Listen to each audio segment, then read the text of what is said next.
Hai semuanya, Assalamualaikum warahmatullahi wabarakatuh. Kita ketemu lagi di Prakarya bareng Bu Ana tentunya. Gimana kabar kalian? Semoga semuanya baik-baik saja ya, seperti Bu Ana dan selalu bahagia. Video kali ini akan membahas tentang kerajinan serat part 2 atau bagian yang kedua. Yang akan kita pelajari adalah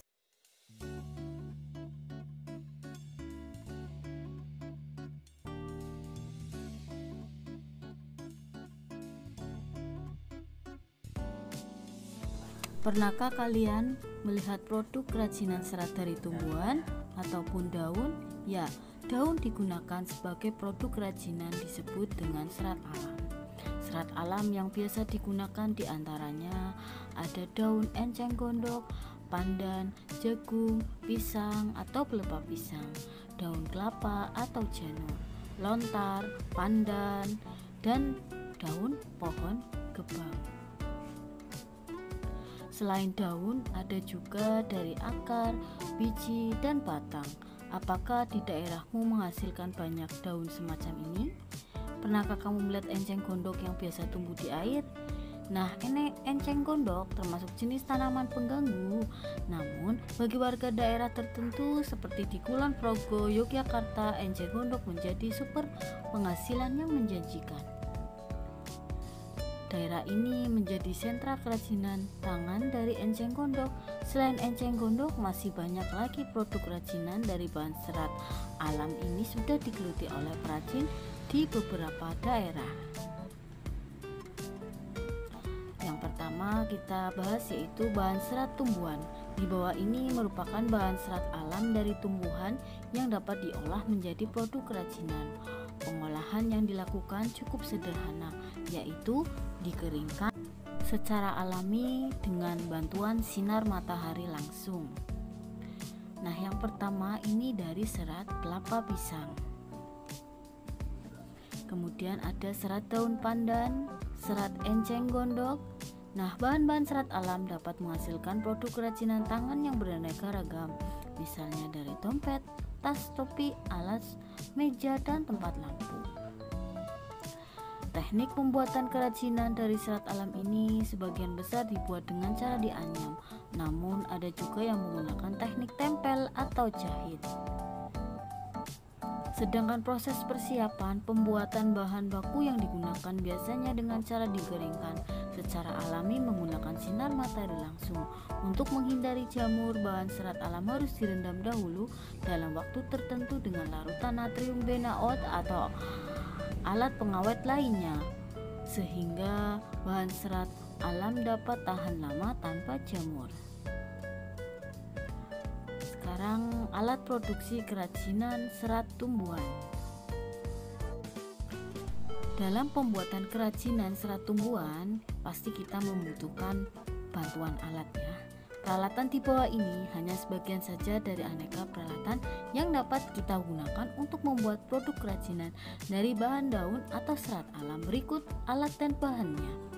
Kalian lihat ada A dari gunting, B cutter, C pisau, D lem tembak, dan E ada jarum jahit. Bisa kalian lihat ya.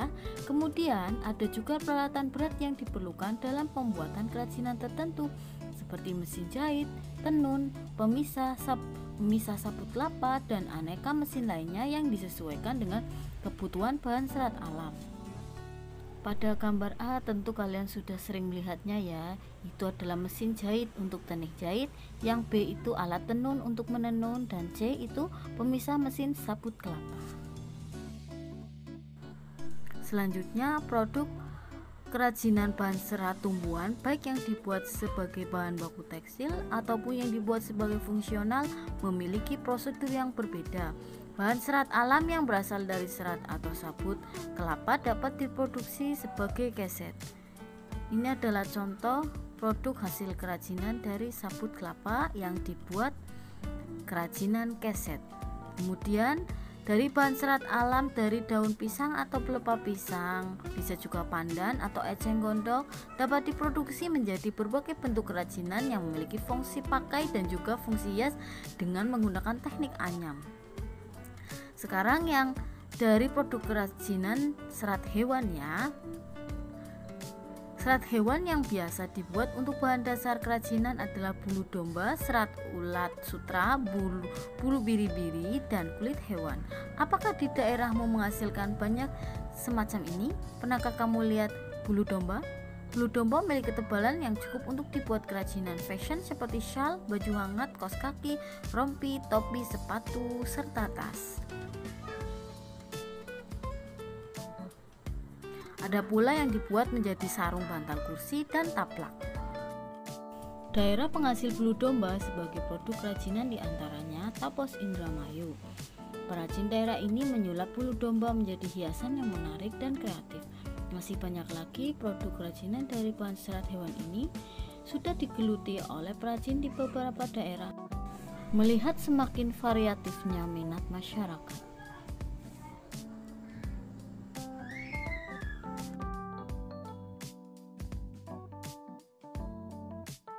Selanjutnya, bahan serat dari hewan yang dapat diolah menjadi produk kerajinan. Yang pertama, serat wol dari bulu domba. Kemudian serat surta dari kepompong ulat sutra. Dan serat dari bulu alpaka. Bahan-bahan serat hewan dapat diolah dengan berbagai cara dan dilakukan dengan beberapa tahap pengolahan seperti pencukuran, pembersihan dengan cara pencucian, pengerian, dan kemudian dipintal. Hasil dari pemintalan diperoleh benang yang dapat dijadikan sejumlah produk yang bernilai jual tinggi. Produk yang dihasilkan dari bulu domba sering diolah dengan teknik tenun. Serat bulu domba atau wol memiliki kelebihan diantaranya berat, hangat, dan halus. Oleh sebab itu, bahan serat ini cocok dimanfaatkan sebagai produk fashion. Kemudian, alat produksi kerajinan serat hewan kita lihat berikut ini. Alat yang digunakan untuk membuat produk kerajinan dari bahan serat alam cukup banyak. Peralatan digunakan sesuai kebutuhan. Peralatan di bawah ini hanya sebagian saja dari aneka peralatan yang dapat digunakan untuk membuat produk kerajinan dari bahan serat.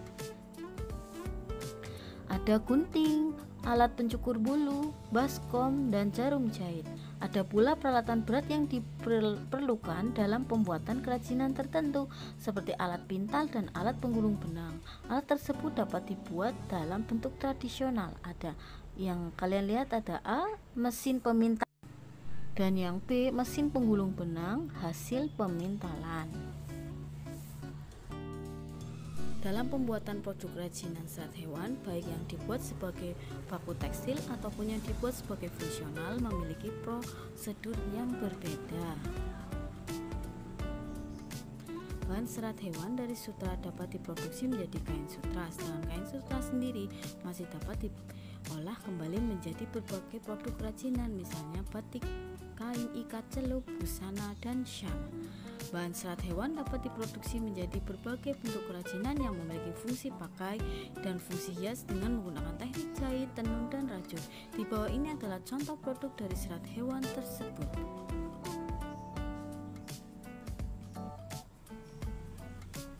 Nah, ada contoh kerajinan dengan teknik tenun, kemudian dari teknik rajut,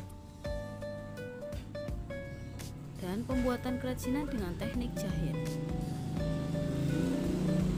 Kita masuk ke kemasan produk kerajinan bahan serat. Penyajian sebuah produk kerajinan disebut juga dengan kemasan. Kemasan telah menjadi bagian penting dari sebuah karya. Saat ini kemasan sebuah produk turut menentukan apakah produk tersebut layak dikatakan memiliki kualitas lebih atau biasa saja. Bentuk kemasan sangat membantu sebuah produsen mengenalkan produk. Bentuk kemasan sangat membantu para pengrajin atau produsen pengenalan dan mendekatkan produk kepada konsumennya. Hanya dalam beberapa detik saja sebuah kemasan dapat merubah cara pikir seseorang dari tindak tertarik menjadi tertarik terhadap sebuah produk. Dilihat dari fungsinya, kemasan memiliki 4 fungsi utama, yaitu yang pertama menjual produk, kemudian yang kedua melindungi produk, yang ketiga memudahkan penggunaan produk, dan yang keempat memperindah penampilan produk. Nah, keempat fungsi tersebut penting karena diperhatikan agar dapat meningkatkan daya jual produk. Kemasan sebagai pelengkap produk dengan tujuan agar produk terlihat lebih menarik. Kemudian, bahan dasar dari kemasan itu sendiri sangat bervariasi seperti logam, plastik, kayu, serat alam, kardus, kaca, dan juga mika. Pilihan bahan kemasan harus disesuaikan dengan jenis produk kerajinan yang akan dikemas. Karena penting untuk dipahami bahwa produk yang diperuntukkan dijual, maka kemasan harus lebih berguna untuk melindungi kemasan karya dari kerusakan. Sedangkan jika untuk dipamerkan, maka kemasan lebih berfungsi sebagai penunjang produk utama. Terima kasih kalian sudah menyimak materi tentang produk kerajinan serat tumbuhan, produk kerajinan serat hewan, alat-alat yang digunakan dalam pembuatan kerajinan, serta kemasan produk kerajinan. Nah, tetap semangat dalam belajar prakarya ya. Terima kasih sudah menonton video dari Ibu. Semoga bermanfaat. Assalamualaikum warahmatullahi wabarakatuh.